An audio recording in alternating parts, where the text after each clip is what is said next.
Hi guys, I am Saroj Kumar Sharma. स्वागत है आपका मेरे यूट्यूब चैनल पर। गाइस, आज हम लोग क्लास 12 एनसीईआरटी फिजिक्स के प्रथम चैप्टर वैद्युतावेश और क्षेत्र से संबंधित 10 most important numerical type question answer पढ़ेंगे। इसके पहले वाले पार्ट 1 वीडियो में मैं 10 क्वेश्चन बता चुका हूँ, उसको आप देख लेंगे, जिसका मैंने लिंक डिस्क्रिप्शन बॉक्स में दे दिया है, और इसको भी आप देखेंगे। काफ़ी इम्पोर्टेंट है, ये सारे प्रश्न परीक्षा में पूछे जाते हैं। चलिए हम लोग शुरू करते हैं क्लास 12 एनसीईआरटी फिजिक्स का प्रथम चैप्टर।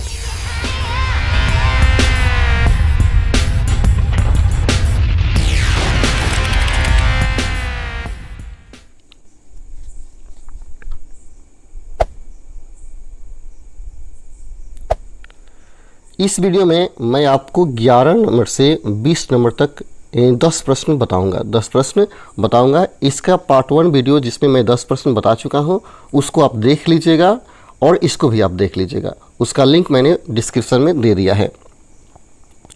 तो देखिए, काफ़ी इंपॉर्टेंट प्रश्न है, ये सारे प्रश्न परीक्षा में पूछे जाते हैं, इसे ज़रूर आप याद कर लेंगे। ठीक है, दिया है एक निश्चित दूरी पर स्थित 2 इलेक्ट्रॉनों के बीच वैद्युत बल F न्यूटन है।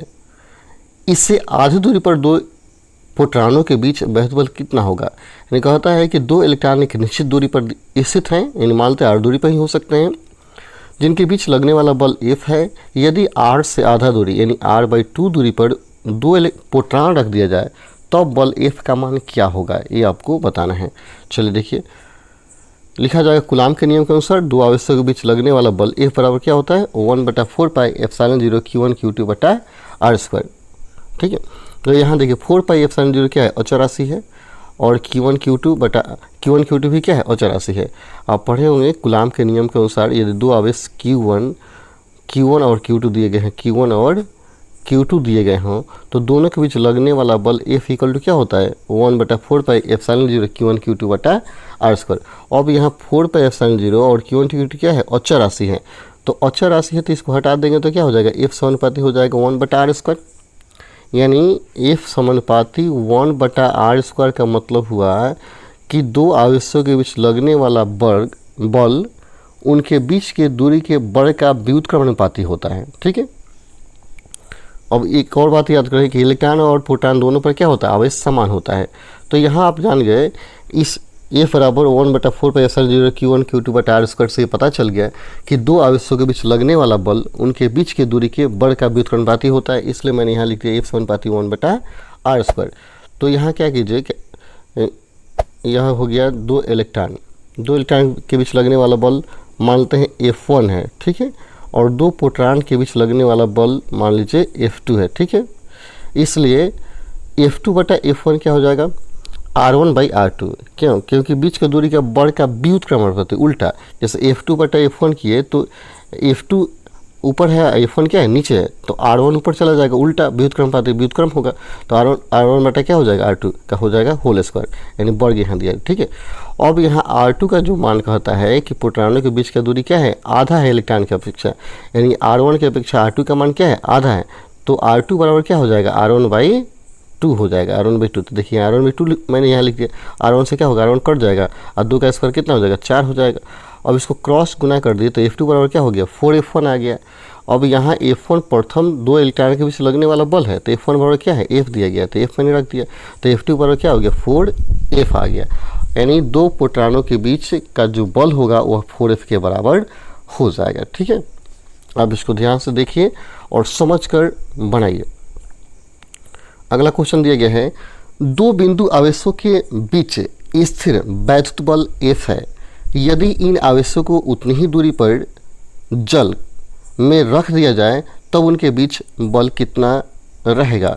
यहाँ दिया गया है कि 2 आवेशों के बीच जो बल है वैद्युत बल वो F है। यदि इन आवेशों को जल में रख दिया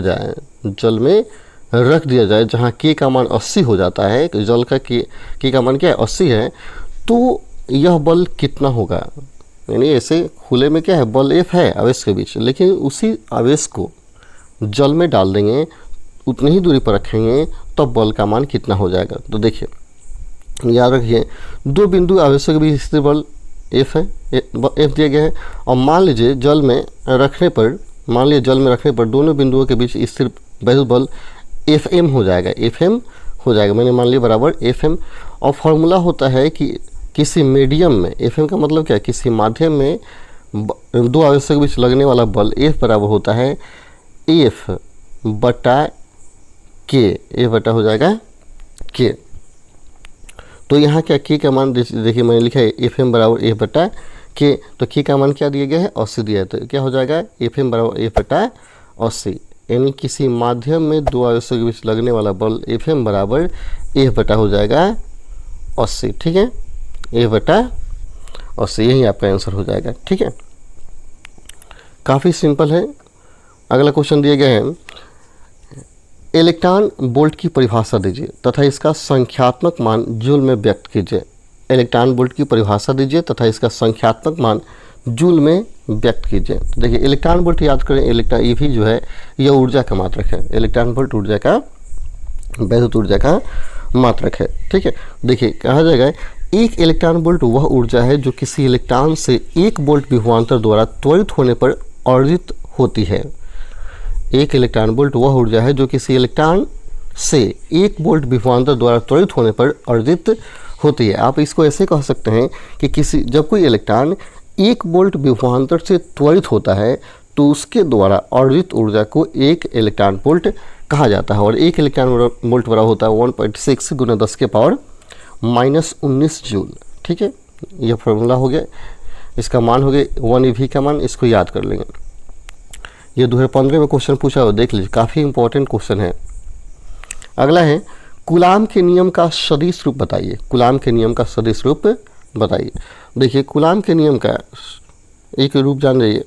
कूलाम ने बताया था कि यदि दो आवेश Q1 Q2 दो आवेश हैं, Q1 और Q2 दो आवेश दिए गए हैं, तो दोनों आवेश एक दूसरे पर बल लगाते हैं, समान और विपरीत दिशा में बल लगाएंगे, जितने उनकी पावर होंगे उतना बल लगेगा। यदि इस बल को F1 देते हैं और इस बल को मान लेते हैं प्रथम आवेश द्वारा लगने वाला बल F1, दूसरे आवेश द्वारा लगने वाला बल F2, ठीक है, तो इसका दिशा Q1 से Q2 की तरफ होगा, अब दूसरे का दिशा Q2 से Q1 की तरफ होगा, दिशा बदल जाता है। तो इसलिए इसको लिखा जाता है F1 बराबर F2 जब देंगे तो इसमें क्या करेंगे, माइनस कर देंगे। माइनस का मतलब दिशा विपरीत हो जाता है, ठीक है। देखिए यहाँ लिखा गया F12 बराबर -F21, यही कूलाम के नियम का सदिश रूप है। F12 बराबर -F21, इसका मतलब हुआ, देखिए, अतः बिंदु आवेश Q1 पर Q2 के कारण कार्यरत वैद्युत बल बिंदु आवेश Q2 पर Q1 के कारण कार्यरत वैद्युत बल के परिणाम में बराबर तथा दिशा में विपरीत होता है। यही कूलाम के नियम का सदिश रूप है, ठीक है, इसको याद कर लेंगे। अगला क्वेश्चन दिया गया है, वैद्युत क्षेत्र की तीव्रता की परिभाषा तथा इसका मात्रक लिखिए। वैद्युत क्षेत्र की तीव्रता की परिभाषा तथा इसका मात्रक लिखिए। ये भी देखिए 15 और 17 दोनों में पूछा हुआ क्वेश्चन है, काफ़ी इंपॉर्टेंट है। तो कहा जाएगा वैद्युत क्षेत्र में किसी बिंदु पर रखे परीक्षण आवेश पर लगने वाले बल तथा परीक्षण आवेश के मान की निष्पत्ति अनुपात को उस बिंदु पर वैद्युत क्षेत्र का तीव्रता कहा जाता है। इसे कैपिटल ई से सूचित किया जाता है, तीव्रता को ई से सूचित किया जाता है, इसलिए ई बराबर हो गया F बटा Q0, जहाँ Q क्या है, आवेश है, Q परीक्षण आवेश है, ठीक है। अब यहाँ बल का मात्रक न्यूटन होता है और इसका मात्रक कूलाम, अतः वैद्युत क्षेत्र का मात्रक हो गया न्यूटन प्रति कूलाम। देखिए जिसमें मैंने लिखा है वैद्युत क्षेत्र का मात्रक न्यूटन प्रति कूलाम होता है, ठीक है। अगला क्वेश्चन है 1.5 इंटू 10⁻³ कूलाम आवेश पर 1.5 गुना 10⁻³ कूलाम आवेश पर 2.25 न्यूटन बल कार्य करता है। उस बिंदु पर वैद्युत क्षेत्र की तीव्रता ज्ञात कीजिए। यहाँ आवेश का मान दिया गया है और कितना न्यूटन का बल कार्य करता है, उस बिंदु पर वैद्युत क्षेत्र का तीव्रता कितना होगा ये बताना है।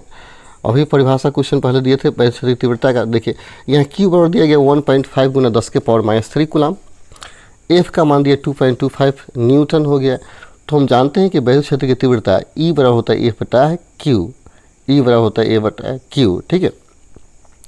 तो F का मान मैंने रख दिया और Q का मान यहाँ मैंने रख दिया, और F में क्या कीजिए, इसमें 2.25 में 1.5 से भाग दीजिए, तो भाग देंगे कितना आ जाएगा 1500 न्यूटन प्रति कूलाम आएगा। आप क्या करेंगे, इसको ऐसे हल कर लेंगे। देखिए 2.25 दिया ना, अब यह 10⁻³ है, ऊपर जाएगा तो क्या हो जाएगा 10⁻³ प्लस में हो जाएगा बटा 1.5। ठीक है, अब यहाँ कर देंगे 1000 से मल्टीप्लाई कर देंगे तो 250 हो जाएगा, 250 बटा हो गया 1.5।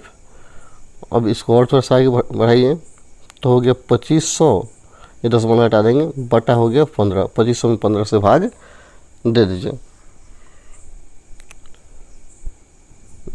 ये होगा 2250 था। ठीक है, तो यहाँ 2250 पे एक और जीरो बढ़ेगा बटा 15। अब इसमें भाग दे देंगे, जैसे भाग देंगे तो क्या होगा आपका 1500 आएगा। ठीक है, भाग देकर देख लीजिए, यह हो जाएगा बाह्य क्षेत्र की तीव्रता का मान। ठीक है, अगला क्वेश्चन देखिए, कहता है 5.0 इंटू 10⁻⁸ कूलाम बिंदु आवेश से कितनी दूरी पर बाह्य क्षेत्र की तीव्रता 450 वोल्ट प्रति मीटर होगा। देखिए यहाँ दिया है, आवेश दिया गया है और यह तीव्रता का मान दिया गया है। तीव्रता का मान दिया है तो दूरी पूछ रहा है, दूरी पूछ रहा है कितनी दूरी पर यह तीव्रता इतना होगा। ये देखिए 2012 में क्वेश्चन पूछा हुआ है। तो देखिए जो दिया है उसका लिस्ट बनाइए। दिया गया है Q बराबर 5.0 इंटू 10⁻⁸ कूलाम, E बराबर 450 वोल्ट प्रति मीटर और E बराबर हम जानते हैं सूत्र होता है E बराबर 9 × 10⁹ इंटू Q/r²। फॉर्मूला इसको याद कर लेंगे। ये 9 × 10⁹ किसका मान है 1/4πε0 का मान होता है 9 × 10⁹। इसको आप याद कर लेंगे, 9 × 10⁹ 1/4πε0 का ये मान है। तो Q/r² हो गया। हम इसको क्या क्रॉस गुना कर देंगे या भले मान रख लीजिए। जैसे E का मान दिया गया है इसमें 450, देखिए E का मान रखा गया 9 × 10⁹ गुना Q का मान 5.0 × 10⁸ हो गया। अब क्रॉस करेंगे इसको तो देखिए r² यहाँ आ जाएगा, यहाँ से यहाँ आएगा और 450 r² के स्थान पर आ जाएगा। देखिए जैसे मैंने यहाँ लिखा है। ठीक, और इसको मल्टीप्लाई करके 45 कर दिया। इसको मैंने काट दिया तो कितना मरते कटेगा 10 मरते, 10 से 10 कटेगा कितना बचेगा 1। यानी r का मतलब क्या हो गया, r का मान कितना आ गया 1 मीटर। r का मान आ गया आपका 1 मीटर। अतः दोनों यानी तीव्रता जो होगा, दूरी जो होगा आवेश से वह 1 मीटर होगा। आवेश से दूरी तीव्रता की 1 मीटर होगी। ठीक है, अगला क्वेश्चन देखिए, एक इलेक्ट्रॉन तथा एक प्रोटॉन एक समान बाह्य क्षेत्र में रखे गए हैं, किसका त्वरण अधिक होगा और क्यों। कहते हैं कि इलेक्ट्रॉन और एक प्रोटॉन समान बाह्य क्षेत्र में रखे गए हैं तो किसका त्वरण अधिक होगा और क्यों। तो देख लीजिए, सिंपल रीजन है, इलेक्ट्रॉन का त्वरण अधिक होगा। क्यों, क्योंकि प्रोटॉन की अपेक्षा इलेक्ट्रॉन का द्रव्यमान कम होता है और जिसका द्रव्यमान कम होगा उसका त्वरण ज़्यादा होगा।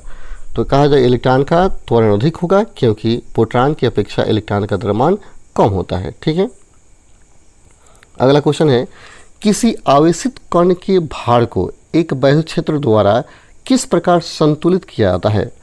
फिर से क्वेश्चन समझिए, देख लिए पूछा है 2009 में, काफ़ी इंपॉर्टेंट है। किसी आवेशित कण के भार को एक वैद्युत क्षेत्र द्वारा किस प्रकार संतुलित किया जाता है।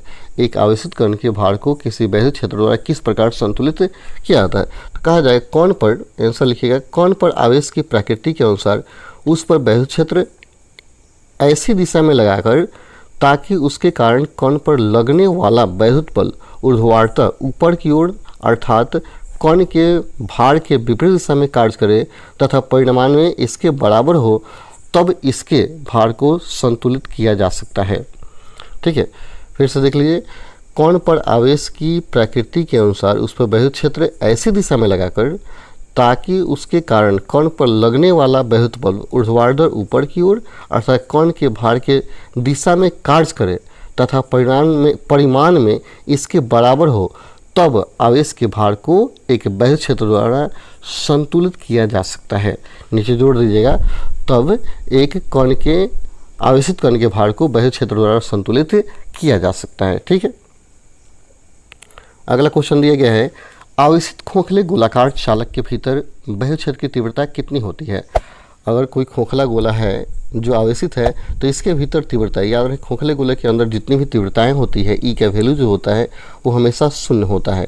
यानी आवेशित खोखले गोले के अंदर तीव्रता का मान हमेशा शून्य होता है। चलिए तो आज हम लोग इतना ही रहने देते हैं। इतना पहले आप लोग याद कर जाइए, फिर हम लोग कल अगले वीडियो में मिलते हैं।